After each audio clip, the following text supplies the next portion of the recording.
I started like the journey of like, well, what's next? Well, I had said like, I'm not gonna, I saw the impact I was having on people's businesses. Like, Keith, who was the CEO, he won the Entrepreneur of the Year for Ernst & Young. And, I'm leading a huge team and I'm doing sales and I'm helping grow that business. So I'm realizing like, hey, some of my clients have won the Ernst & Young Entrepreneur of the Year, right? So I'm getting exposed to these people who are really good at what they're doing. They're entrepreneurs, and I like that, But when I left, I was like, I'm not gonna go get another job that just pays me a salary, Like I'm gonna get commission, or I'm gonna get some equity. I'm gonna get incentivized on the things that I'm doing because I know I'm gonna make a big impact on these companies.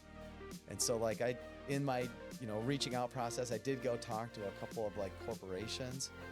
I kind of realized like, yep, I'm right. I don't want to go work there. I'd rather work for them, not like as a consultant instead of as an employee. And then I reached out to some of my network, and some of my friends from Crow were working at OST, and I got to meet Dan Beam and his team.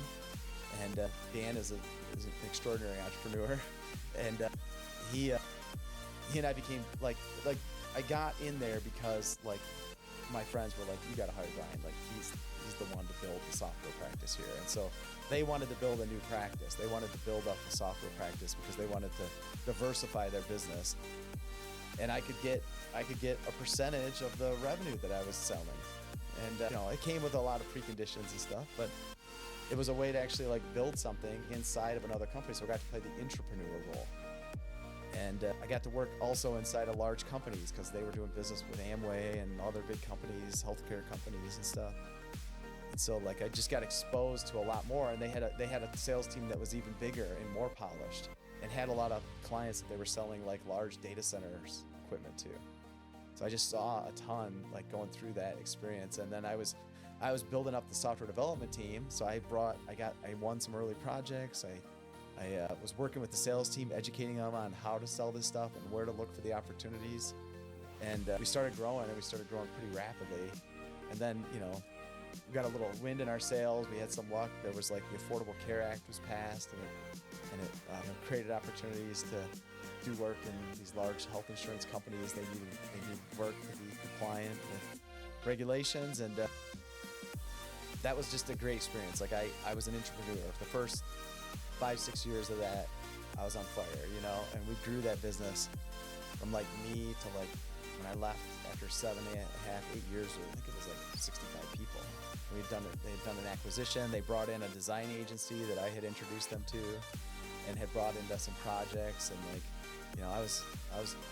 I had switched to, I had realized like I'm not great at all the operations of a group, I'm really good at the leadership and the sales and the business development side of that and the vision side of it. And so I had switched into like a sales oriented role at OST.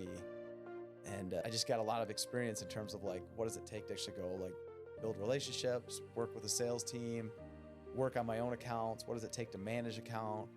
What does it take to grow an account? How do you work with other people that need to do the delivery of the services that you're selling? And I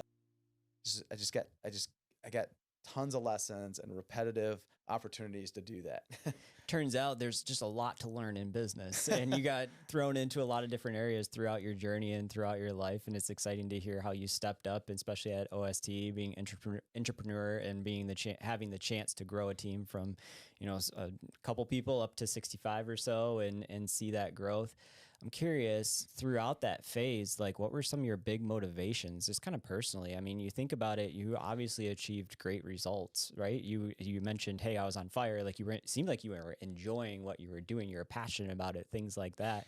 But there probably also was some financial motivators and things like that for you there as well. What were some of if you think back, some of the biggest motivators for you during that phase? I mean, there was definitely a phase there where I was very focused on money, because I did get a commission deal off of everything that I created. So I was really motivated to build the business. And as I made more and more money, that came with a lot of rewards outside of work too. It's like, hey, my family was young. We had this dream of being able to have a cottage. We bought a cottage, and we ended up like living up at this cottage for like 4 years, when my kids were young, and we'd move up there for the whole summer and just live there. And it was a half hour north of Grand Rapids. It was on beautiful lake, and we had a boat, my boat lift out there. I was like, I'm living the dream, like this is great. I had a friend up there that lived on the lake as well. So like we had some really great summers and experiences, and there was a lot of financial rewards when we were really succeeding there. Um, but I also learned a ton of lessons doing that. Like there was a dream phase there that we were living the dream, but then there was also like other lessons that came out of that experience. Do you mind diving a little bit deeper into some of those lessons and some of those things that came after that dream phase? Yeah, well, I think that like I think there's always like a it's like a cycle to life, Mm. there's a curve, and that again, like it had been a dream. It had been like one of my parents' dreams. Like I mentioned, we had rented a cottage every summer for a week. Well, it's like, well, now I own a cottage and I'm living on a lake every summer. That was like something my parents could dream about and never accomplished in their lives. And so I wanted to provide it for them. I wanted to live it, and I did, like, to the max. And um, but like over time, I'm like I'm starting to realize like I'm still not that happy. I'm Mm. kind of miserable at work right now, and I'm took on this sales role, and it's kind of harder than I thought it would be. And I'm traveling to Minneapolis every week again, so now I'm on a plane every week, and now I'm like not happy. So I closed this huge deal with the Mall of America, and we built like a big system for them, and I I just like got disenfranchised with it again. It's like I don't want to live this life on the road. Like I don't care for it. And so like that, and then I came back and I worked out a different deal, and I said, they said, how about Detroit? We want you to build up the Detroit office. We got a small Detroit office. That's only driving. So I like, okay, as long as I can have a contract to do that, like, let's work out the details of what that means, because I know what it means to go do that. And they did that. And so then basically like I started driving to Detroit all the time. And like even before that, like I was so on fire with entrepreneurialism. Like I've had this dream. I've built multiple SaaS businesses along the way. And I had built one called payit2.com, still Okay. exists today actually, and it's doing pretty good. And I had built that like at my kitchen table. I had built multiple SaaS businesses like in this journey that I'm describing, and they were like fledgling small software businesses.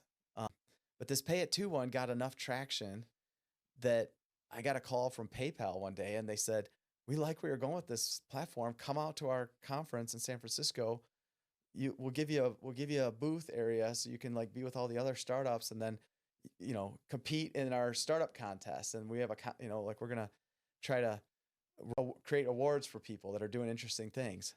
And so I go out to San Francisco, and there's kind of a lot of tangents to that story, but like we get in there, I end up like meeting a ton of people, like being in this area with all these startups. Like some of them you probably have heard of, like Cabbage or GoFundMe, and other companies are right around me in their early stages, but they're like startup backed, they're like venture backed. And I'm like, oh my gosh, what is this world? And but I ended up winning our category at that conference, and I came back and I got talking to Dan Beam, and I said like, I don't know what I'm doing right now. Like I'm making good money. I have just had another baby with my wife, and like, but I'm really interested. I'm fire, but for this SaaS business, and worked out a deal to sell it to him. And but he took like a majority interest in it.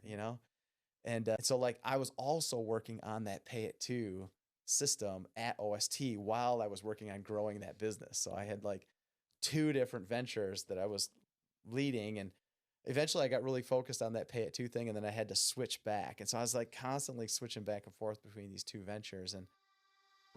And then the Pay It To thing at the time was like, OST they were into it too. They put a fair amount of money into it, but they didn't know what they were doing either.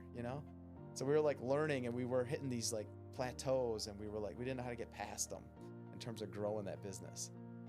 But it was still like creating revenue, and but it wasn't enough to like change my focus. So Dan had said like, hey Brian, I need you to go back and focus on growing this app dev team. It's struggling without you right now. And so I went back and I did that, and that's when I got into all these travel things, because when I went back, it's like there wasn't a spot for me in the ops. It was like, you need to figure out how to sell and grow this thing.